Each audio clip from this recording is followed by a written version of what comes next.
Hey guys, welcome back to another Nuzlocke. If you've stuck around for a while, you may remember a couple of videos I posted last year, where I attempted to beat a Nuzlocke without catching any Pokémon. Those videos were really well received, so I decided to try another one. Today we'll be attempting a Nuzlocke of Pokemon Emerald without catching any Pokemon. Full disclosure, I actually recorded this video over a year ago, but never got around to posting it. This was before hardcore Nuzlockes became popular, so this isn't really a hardcore Nuzlocke, but it is pretty close. Of course, the main rule of a Nuzlocke is that you have to catch the first Pokemon of each route, but I'm not allowed to catch any Pokemon, so instead I'm going to have to rely on gift Pokemon. All the other normal Nuzlocke rules are in place here, as in if a Pokemon faints it must be placed in the PC, and I'll also be playing in set mode and not using items in battle. Also, I will be catching Pokemon to use HMs for me, but that's it. The first two games I did this challenge on, Crystal and Fire Red, both had plenty of gift Pokemon to choose from. They also had Game Corner prize Pokemon as well. Unfortunately for me, Emerald isn't quite as generous. There are only limited gift Pokemon and no Game Corner Pokemon at all. The only Pokemon I'll be able to use before beating the champion are my starter, a fossil, the Winona egg and the Castform from the Weather Institute. Needless to say, this isn't going to be an easy challenge. Quick shout out to these people for finding DD in the last one. If you see him in this video, then comment below with the timestamp, and you could be featured next time. Alright then, let's see how we stack up against this formidable Nuzlocke. Let's do this. I start the game, pick the female character, and call her Mugi. Comment down below if you get the reference. Of course, my first and only Pokemon for a while is my starter. As much as it pains me to say this, Mudkip is the best choice to run through Hoenn. It only has one weakness when it's fully evolved, and grass types aren't very common. I of course name it Zwigo. Ignore the fact that it's female. I then evolve Zwigo into Marshtomp, and take on the first gym leader Roxanne. I don't really need to tell you how this went. Our water and ground moves are more than powerful enough to deal with her rock types. Nosepass does stick around a little while due to its Oranberry and Roxanne healing it with potions, but ultimately we were never at any risk of fainting, so we win the first gym badge with ease.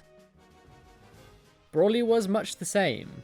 Machop faints to a Mud Shot followed by a Water Gun after we're hit by a Seismic Toss, and Meditite only ever tries to use Focus Punch, so we take it down without even taking damage.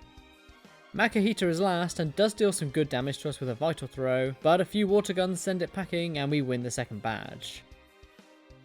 Next up is the fight with Brendan, and I was not taking any chances with this one.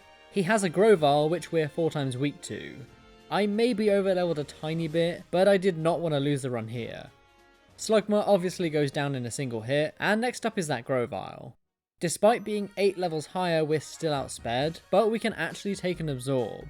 I then hit a Mud Shot which even lowers its speed, meaning we can outpace it the next turn to finish it. I am glad that thing's out the way. Wingull is last, but 2 Water Guns are all we need to win us the fight. That was definitely the first real challenge of the run.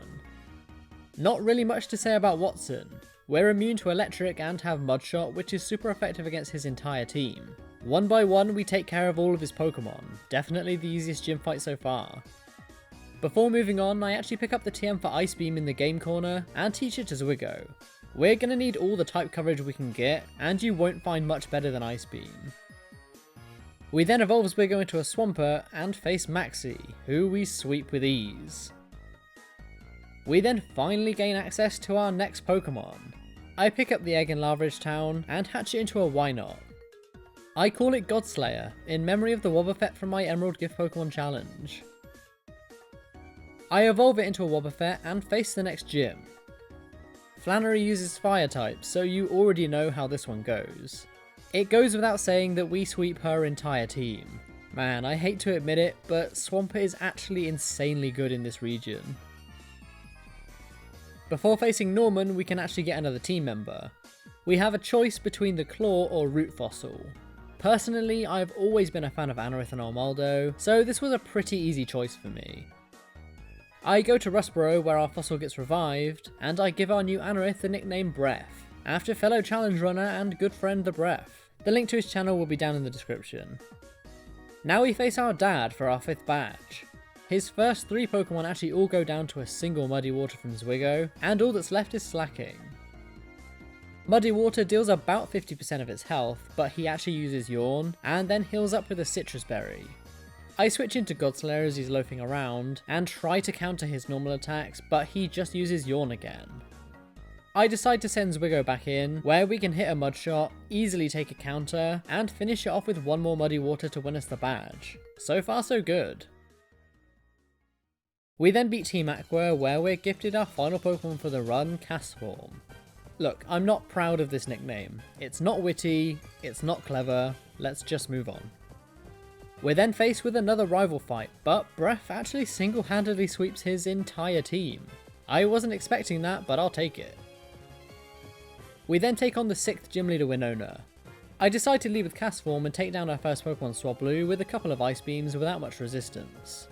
Tropius barely lives an Ice Beam and sets up a Sunny Day, which turns us into a Fire type. She then heals it up as I go for Weather Ball, but that too just falls short of a knockout. We can take an Aerial Ace and finish it off though easily, and next up is Pelipper, who does hit a weak Water Gun, but can't withstand 2 Shockwaves. Skarmory's next and the sun's faded, so I decide it's time to switch into Zwigo. Her Steel Wing is laughably weak, but she does survive a Surf, and our accuracy gets lowered by a Sand Attack. She then heals up and lands another Sand Attack as we miss a couple of times, but we eventually take it down with another Surf, and Winona's final Pokemon is Altaria. We of course miss Ice Beam as she even sets up a Dragon Dance, but even at +1 her Earthquake barely leaves a mark, and when we finally do hit, Ice Beam is an easy one-shot to win us the 6th badge. We could have been in trouble there. We now evolve Breath into Armaldo, which means our team is now fully evolved. We then take on Maxie once again, who was really easy, again. We then move on to the 7th Gym Leaders, Tate and Liza. The idea here is to set up the rain with Castform, and then fire off powerful boosted Surfs with Swampert. We deal some big damage to both Pokemon and set up the rain on the first turn, and after taking an Earthquake we can finish off the Claydol with another Surf. Solrock comes out but immediately faints to a Weather Ball, and last up is Lunatone. I'm scared that Castform will faint to a Psychic, so I decide to switch in Breath, but this ended up being a huge mistake. He takes huge damage from Xatu's Psychic, and our Surf isn't actually enough to KO either Pokemon. Lunatone then lands another Psychic, and Breath goes down. That's a big loss actually, especially considering that we only have 4 Pokemon total. I send in Wobbuffet, but thankfully one more Surf from Zwigo is enough to finish off both Pokemon and we win the fight, but that's not without a major loss to the team. I place Breath in the PC and take on Archie. This fight wasn't actually that bad at all, thanks to Castform of all things. We have Rain Dance, Weather Ball and Thunder now, which is perfectly accurate in the rain. This means we can actually deal with all 3 of his Pokemon relatively easily. Maybe Castform's not so bad after all. I decide to use that same strategy in the final gym fight. I set up the rain on Luvdisc, which does activate his Swift Swim, but a few Thunders eventually take it down without much trouble at all. We get a lucky crit on Whiscash for a one-hit KO, and Celio is next. I take a risk which does pay off, as we land a Thunder even though the rain has stopped. It's still not enough however, so I decide to set up the rain once again just to be safe. We are on low health now, but I do finish it with one more Thunder, and next up is Crawdon. I go for one more Thunder, but it's actually not enough. We then get smacked by a Crabhammer, and Castform goes down. That was definitely a bad play on my part, but I was so sure that Thunder would be enough to finish it. Zwigo's on cleanup duty after he fully heals up, and 2 Earthquakes bring it down. Now we just need to beat his last Pokemon, Kingdra. Quite a few annoying things happened here. First off, he fully heals with Rest and then wakes up with a Chesto Berry, then he starts setting up Double Team, which means we miss. Then we get frozen by Ice Beam. When will it end? It's a good job they're not doing much damage, and thankfully we do thaw out relatively quickly, so we can eventually bring it down with a couple more Earthquakes, and finally win the 8th and final gym badge. We lost another team member though, so we're down to a team of 2 for the remainder of this game. If only we could get that Beldum before the Elite Four. I put my balls in the PC, and now the only hopes we have of winning this Nuzlocke rest on a Swampert and Wobbuffet. Before we can take on the Elite Four however, we need to face Wally. I won't dwell on this fight too much, as Swampert can pretty much just sweep everything with either Ice Beam or Earthquake. We win the fight with ease and make our way to the Pokemon League. Let's look at our team going into this, not that there's really much to look at. I know I said there weren't level caps for this challenge, but I still decided against excessive grinding. I could have trained Swampert up to level 100 if I wanted to, but I decided to keep things on a relatively level playing field. Will Swampert and Wobbuffet be able to beat the Elite Four though? Well, let's find out. The fight with Sydney starts off perfectly as we outspeed and one-hit KO his first two Pokemon Mightyena and Cacturne with Surf and Ice Beam respectively. Shiftry outspeeds us but only uses Double Team, but we do end up missing because of it. We then outspeed, so there must have been a speed tie I'm guessing, and a single Ice Beam seals its fate. Crawdaunt barely survives two Earthquakes, and sets up a Swords Dance before hitting a Strength for decent damage and then healing up. I get a lucky crit with the return, but he still hangs on, and then he heals up for a second time. Eventually we do bring it down with a couple more hits, but we're not in the best of shape for his last Pokemon Absol. Thankfully we outspeed, but Surf leaves it on the tiniest sliver of health.